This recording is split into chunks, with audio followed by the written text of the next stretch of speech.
산재가 될까요의 김재민 노무사입니다. 제가 실제로 상담을 하다 보면 명쾌한 답변을 드리지 못하는 경우가 실제로 많이 존재하는데요. 특히 업무상 질병 같은 경우에는 이전의 근무 이력이나 병원 기록 자체로 결과가 완전히 달라지는 경우가 많기 때문입니다. 그래서 오늘은 산재 전문 노무사를 만나기 전에 체크해야 할 체크리스트에 대해서 이야기해 보도록 하겠습니다.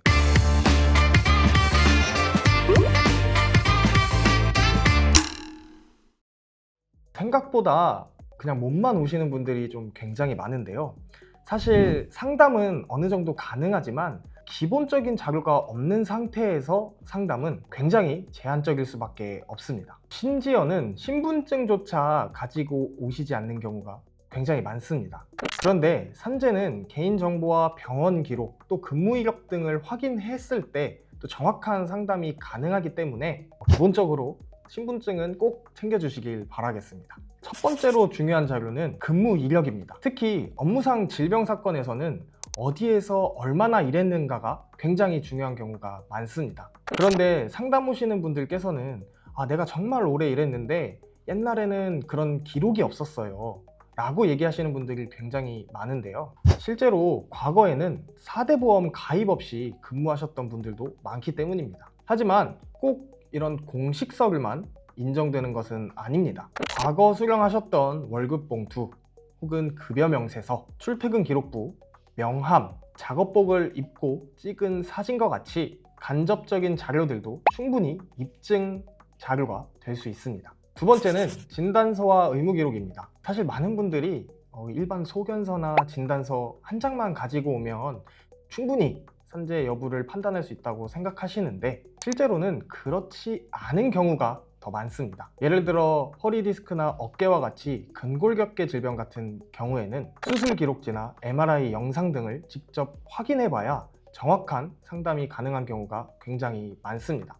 그런데 MRI 촬영 비용이 사실 부담되는 경우가 많다 보니 일단 상담을 받고 MRI를 찍고 싶다 이렇게 얘기하시는 분들이 굉장히 많습니다. 그래서 저희도 무작정 비싼 검사를 권유드리는 것이 아니라 실제 지금까지 다녀오셨던 기록들 또 여러 가지 상태들을 확인하고 최대한 적절한 방향으로 권유해드리려고 하고 있습니다. 그래서 가능하시다면 검사 기록이나 의무 기록, 진단서와 소견서를 함께 가져오시는 것이 훨씬 도움됩니다. 세 번째는 근로복지공단의 서류입니다. 실제로 산재 신청을 혼자 하셨다가 중간에 저희를 찾아오시는 경우가 굉장히 많습니다.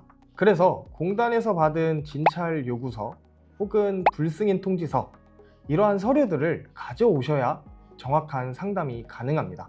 왜냐하면 이런 자료들에는 현 시점 진행 상황이 어디까지 진행되었고 또 어떤 부분에서 문제가 되고 있는지를 판단할 수 있는 자료가 되기 때문입니다. 쉽게 말하면 지금 현 상태에서 왜 사건 진행이 안 되고 있는지 혹은 내가 왜 불승인을 받았는지 보여주는 자료가 되는 셈입니다. 이런 서류들을 모두 가져오신다면 앞으로 어떤 방식으로 대응하는 것이 훨씬 유리한지 빠르게 방향을 잡으실 수 있습니다. 오늘 말씀드린 자료를 미리 구비해 오신다면 상담의 정확도와 속도는 확실히 달라질 수 있습니다. 특히 산재는 시간이 지나면 확인이 되지 않는 자료가 많기 때문에 관련 자료들을 미리미리 준비하시는 걸 권장드립니다. 단순히 시간을 절약하기 위함이 아니라 승인 가능성과 또 입증 방향까지 달라질 수 있기 때문입니다. 물론 갑작스러운 사고나 급박한 상황에서는 말씀드린 자료를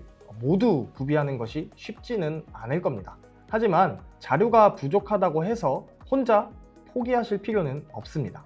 저희 노무법인 더보상 산재 전문 노무사들은 수많은 산재 사건 경험을 바탕으로 필요한 자료 확보부터 입증 전략까지 도와드리고 있습니다. 실제로도 자료가 없어서 승인이 안 될 줄 알았는데 이후 실제 승인으로 이루어진 사례도 굉장히 많이 있습니다. 산재 문제로 고민하고 계시다면 혼자 판단하지 마시고 언제든 노무법인 더보상에 상담 요청 주시길 바라겠습니다.